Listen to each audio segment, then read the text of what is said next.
Make the first step. Come and say, I'm interested in doing this, that. There's always a way of getting involved in something that you're interested in. I think it's leading stuff like that. I think it's going back to its core work of providing support to people. People who end up in crisis, whether it be through money or whether they've got issues with housing or whether they've got issues with bills and stuff like that, don't want to get involved in anything. That's all they're focusing on. But once you've sorted that out for them, and once you've settled them down and they know it's a nice place to come, we need to be offering them something else. Just go, well, what am I going to do now? Whereas basically, one issue results in a solution, but it also creates another problem. And what would your advice be to someone that wants to get involved and help the community, maybe as a volunteer? Doesn't know where to start, maybe. Come and talk to us. Come and talk to us. Just make that first step. Make the first step. Come and say, I'm interested in doing this, that. If they're interested, we're looking to beginning a gardening program. We can always do with volunteers within the advice program.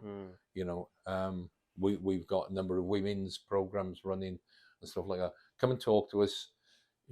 Walk leaders for older people. We run cycling programs.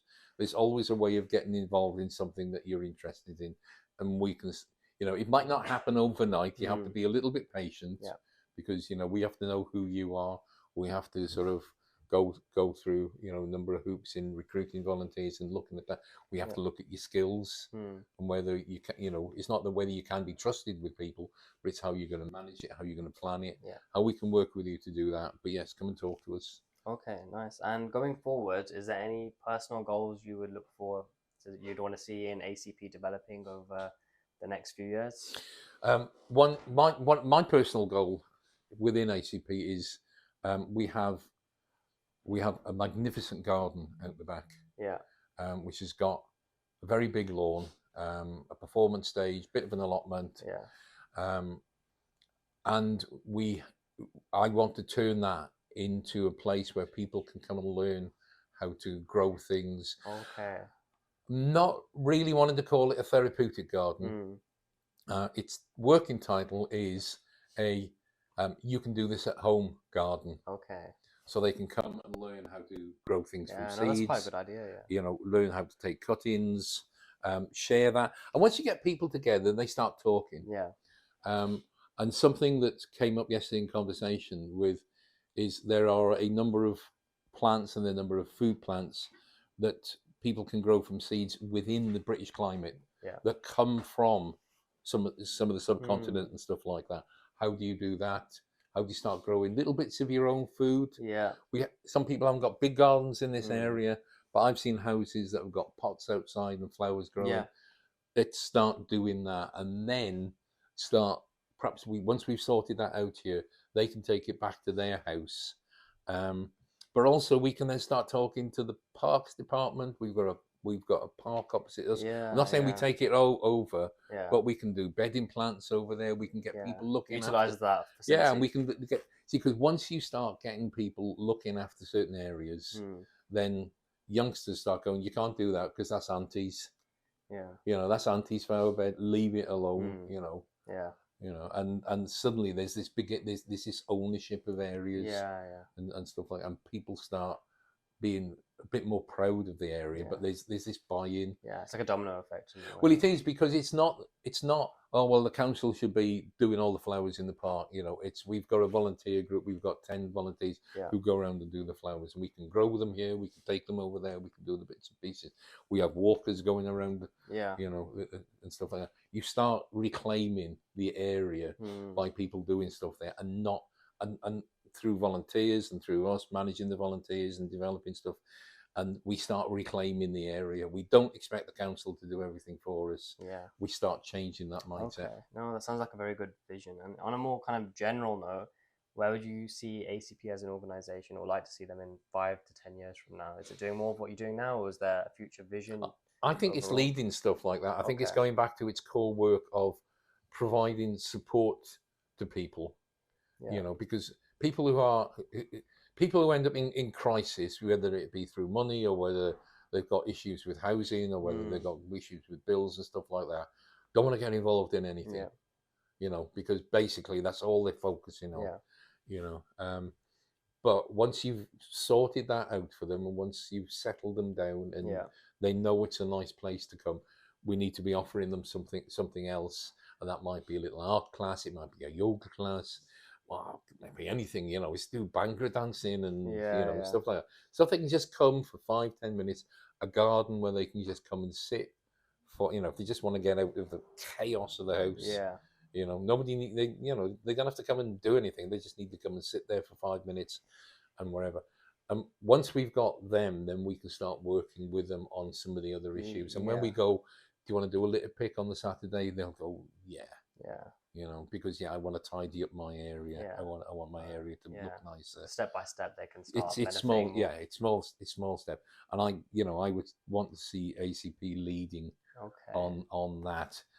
But leading on it in a way that we don't have loads of staff going, I am the litter pick leader, I am this. We're actually working with people in those areas to take that responsibility for it. Okay, nice. And is there sort of like end goal where you look at ACP and you'd say, this is exactly where we want to be and we want to? No, I think it's going to. It's always developing. I think if you do the end goal, when you get to the end goal, there's something else. There's always something else. But if you set that goal, the day after that, you just go, well, what am I going to do now?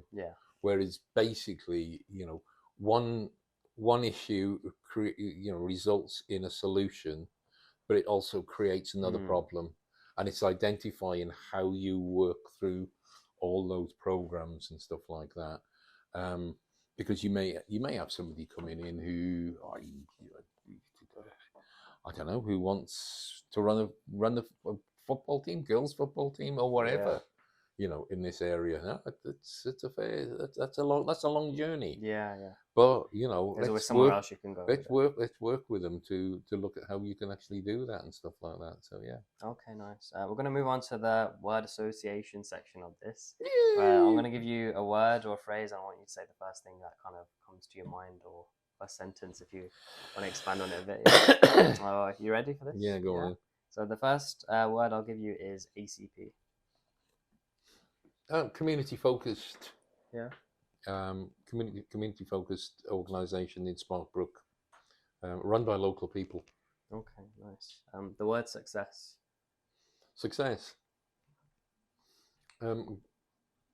Looking at a project that's running or coming to an end and going, it's done. Completing that sort of like little mission. Happiness. Happiness.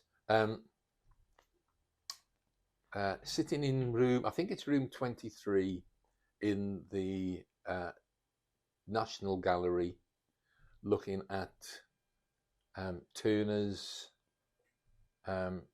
two Turner paintings, which is Rain. The artistic side. For me, happiness for me is just Rain. It's annoying at the moment because they've actually moved the paintings. When they used to be there, they used to be right in front of the bench, and I just used to go in there and look at them. And it's Turner's Rain and Steam, and it's The Fighting Temeraire Come to Rest, and it's two of his great paintings. And I just used to sit there, and I'd go in there and sit there for hours and stuff like that. When did you last go? February, I was there. Okay, It's go regularly. Oh yeah, once a year. Oh, okay, nice. Yeah, at least it's a couple of hours just in front of those paintings. Okay, nice. Very unique answer. Thank you. Yeah.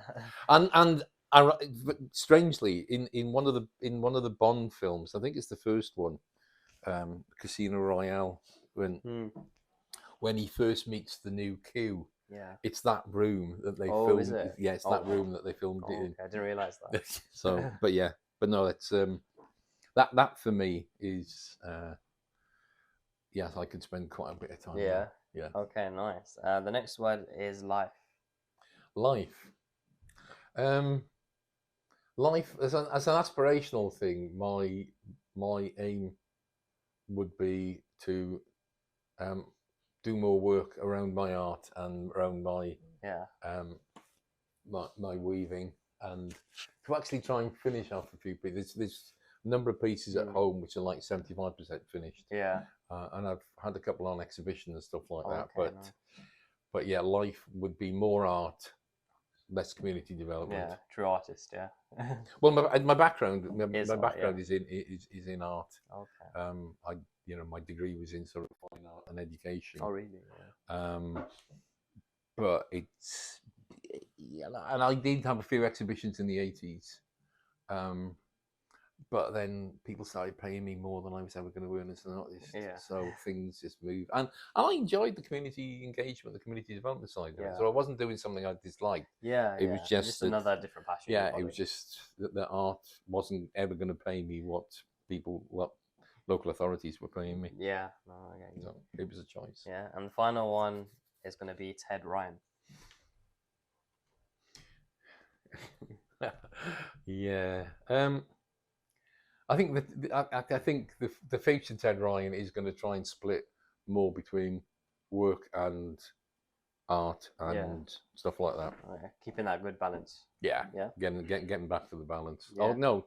Yeah, creating the balance, because the balance is gone. It has been work for the past 30, 40 years. Yeah. But it's going back to that. Okay, nice. And just to kind of finish off, do you have any advice you'd give the younger generation in terms of making sure that what the great work you guys are doing over here is passed on and continued, if not bettered in a way?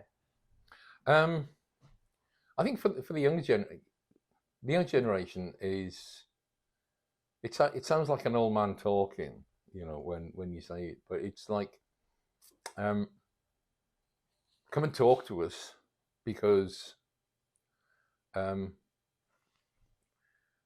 I learned a while back when I was out in Northfield. We did a consultation with the community around their needs, and we did it with a youth group around their needs. Yeah.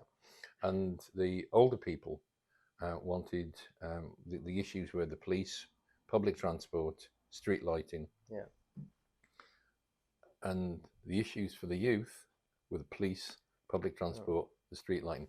Different issues, like the police. There weren't enough. The old people thought there weren't enough police around to move the young people on, and the young people thought there were too many police moving them on and stuff like that. But it started a real dialogue between them when we had youth workers to do that sort of activity and stuff like that. So it is a matter of coming and bringing your ideas. Nobody's going to turn around and say, "Oh, we've done that, we've done that," because if they do say that, then you've got to challenge them, and say, "Well, if you've done that, why isn't it right now?" Yeah. So don't put up with that, but also then start that dialogue with people. And if you come here and have that dialogue, or community meetings at the moment are so boring. The ward meetings and stuff like that. But don't give up on them. Okay. And believe that your community can be better. Okay, nice. And what message would you send to the ACP community and the Sparkbrook community as a whole? It's all in our hands. It's nobody's going to come down and do this for us. Yeah. Nobody. There isn't a magic wand. Yeah. That take responsibility. Yeah, a piece. You can't have a piece of stick with white bits at the end and wave it around. For me, it would be people like my child Sutty and David Nixon and all those magicians going Izzy Wizzy and everything like that, and suddenly it's all perfect. That doesn't happen. Yeah. You got to work at it. You got to, if you throw. Somebody once said that if the council's only capable and funded to pick up 10 tons of litter, and you're capable of dropping 20 tons of litter, it's not the council's fault. Yeah. Council workers do not come around and dump thousands of tons of litter on our street. Yeah. They don't collect bins properly sometimes, but they don't dump all that litter there.